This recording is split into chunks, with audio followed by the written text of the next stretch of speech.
every time I see, like, American stand-up, they're always like, I went over to England, and English people are so polite, they do this, right? You people are the politest people in the world, right? I'm getting people every day telling me to have a nice day, and I'm such a moody bastard, I'm looking at them going, I'll see about that. Don't you tell me what I should do with my day, you pompous American, right? But the Brits are the rudest. Like, if you people think they're all polite and tit-bit tally-ho and walking around with bowler hats and, like, going, excuse me, and all that type of stuff, I can't say exactly what they say, but go to a football match and have your son's head kicked in front of you because he didn't know what the offside rule meant, right? Like, they're proper rude people. Proper rude people. Proper rude. And, like, no one tips or anything like that. Their beer is flat. Do you want to know why their beer is flat? Why? Right? Like, it comes through the taps flatter because they're cheap bastards, right? They want the beer to the top. They don't want any head on it whatsoever. Right. Because if there's a little bit of head on it, that means they're losing, 3% of the volume. Yeah, no oxygen. They don't like ice because that once again you don't get as Water much drink and everything, and because their teeth are so rotten they're sensitive that they can't even drink back. Sensitive teeth. They really do. Warm liquid. They really do. They scoop the ice out of the drink and they're a horrible mongrel breed. They stink as a nation. They do, but I live there and I miss it very much. Yeah. Well, and you were talking yesterday that there's racism, but it's different. It's not the typical black white racism thing. They used to hate the black people in the 70s, right? And they had some very racist sitcoms. They call them, what's the word they use there? Nignog. Nignog. Oh my God. Is that what it's called in England? I'm not having that nignog come around my house. You know, that's what I think, right? Wow. Are you serious? Yeah, nignog. Wow. Yeah, sounds like a drink you have on Kwanzaa. That used to be in sitcoms, they would say this word. And then but that sounds like a sitcom catchphrase. I'm not having that nignog around my house. All right. Someone Google a show called Love Thy Neighbour that the Brits had on in the 70s, and the show was basically, there's a white family and a black family. They live next door. How are they going to get along? Actually, that's isn't that where All in the Family came from, I think? No, that was Man About the House. Till Death Do Us Part. The thing is... Man About the House was Three's Company. Oh, okay. Yeah. All day in this sitcom, he would call him Sambo, Nignog, all these type of... Wow. Jungle Bunny was another... Right? Like, and you go through the whole show, and then the black guy would call him Snowflake. Yeah. Like, once. And everyone would go, well, now it's even. Now it's okay. The black guy's had his own, everything's fine. Well, that's what I've always felt about, black... dumped? They had... What? Why were they dumping English versions of words in this context and discussion? The description of what Jim was saying has been dumped every time.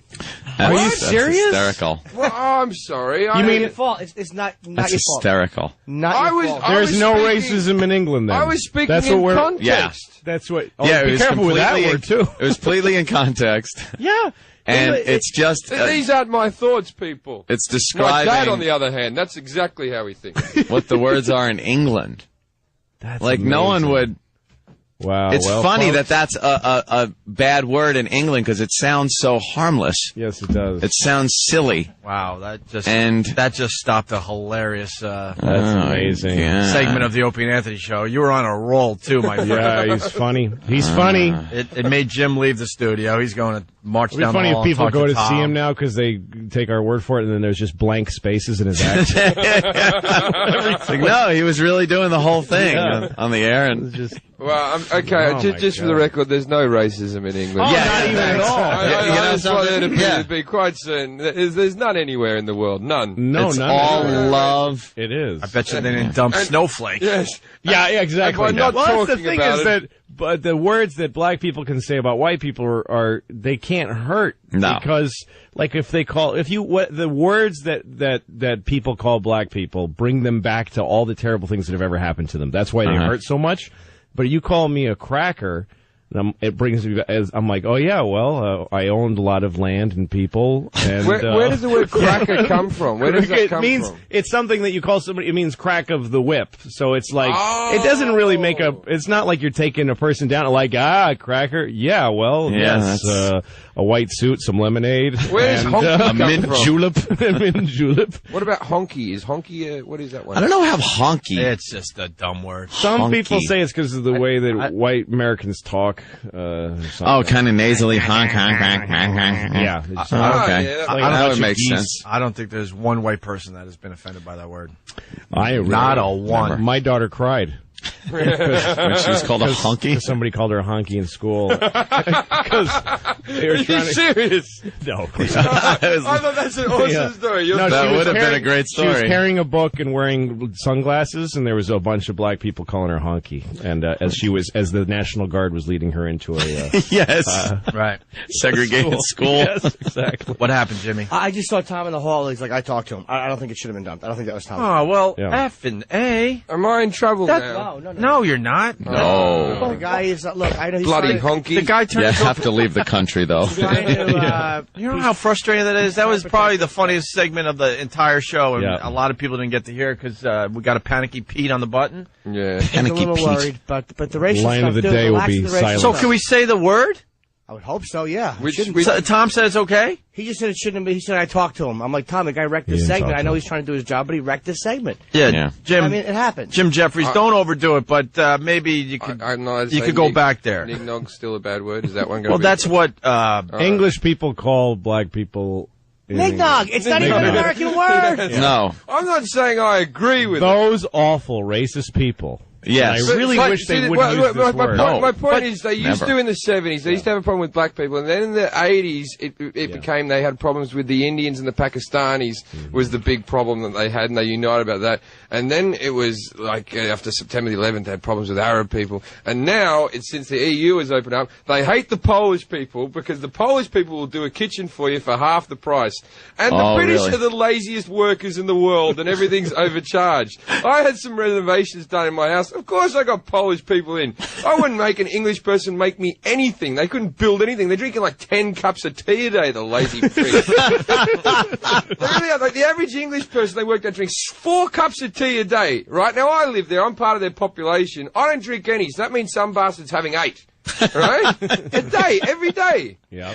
it stopped us in our tracks here, though. So this sitcom, let's get back to that because that's interesting. The sitcom was called what? Love Thy Neighbour. Love Thy Neighbour. And it still airs on Australian TV because don't even get me started on Australian racism. So that's another. They're in 70s racism.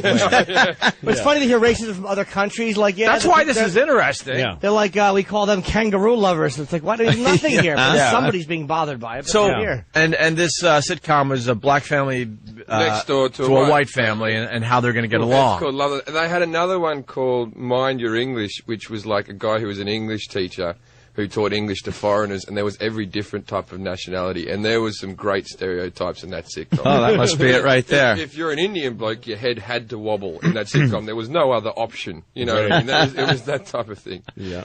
See, there's the Jeffersons living next door to each other because I think Wheezy always got along with Edith. Yeah. 2 shows you really can't make nowadays. No, some of the greatest sitcoms ever. No. What about Charles in Charge? Good luck getting that one through. Yeah. Whoa, I know. We're going through the subject matter they touched on. Eggert or whatever. What's her name? Nicole Eggert. Nicole Eggert. She was a good thing, wasn't she?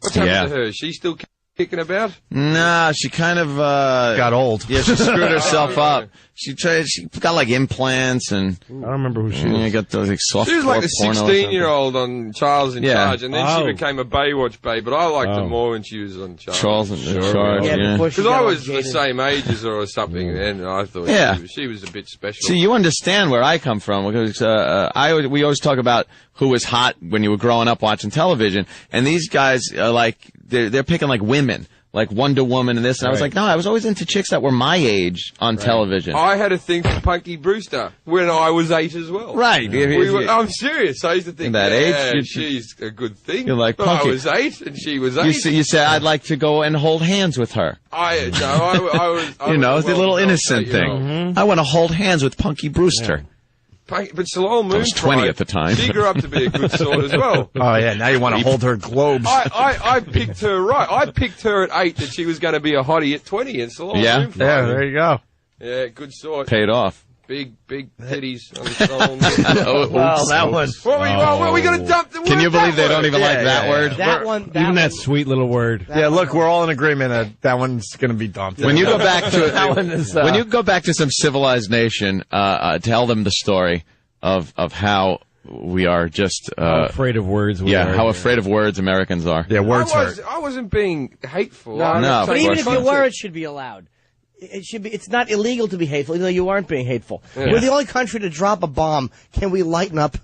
yeah, come on. We dropped 2 atom bombs. That was a lot of guilt. What's wrong with a lot of guilt there, Jim. a funny word for boobies? I know, and they were wonderful bombs. But also, say boobies. the whole thing with the Yeah. You could say boobies. Yeah, because it's funny. It's silly sounding. well, to me, the thing booby also wads. that's so fake about stuff like N-word Yeah. is because nobody has a problem saying that. No, they Saying use it all the N-word, time now. But it's exactly like saying the word. It's just white people getting away with saying that word. Because if you say N-word, you're putting that other word that I can't say on the radio in people's heads. You know it, and you say it in your head. So the person says, somebody on CNN says N-word, and then I go, oh, she means, Yeah. So she's making me say it. But you They don't want you just say it. watch where this is going to go, though. That word will be banned from radio After shows. a while, you're not going to be able to say N-word. N-word. And then TV shows are not going to say that either. Yep. They're going to have to come up with something else, and then that will be banned. And Yeah, and exactly. so on and so on and Is so N-word on. not banned? I thought it was banned. It shouldn't be. No, people want it to It be is, banned. but after a while, you're not going to be able to say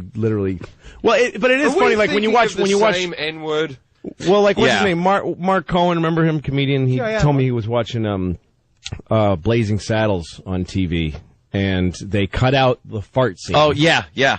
And they cut out every bad word. Down like even ass. It's the whole movie. And then, but the N-word flying out of people's mouths. Really? Yeah. I mean, it's all over Blazing Saddles.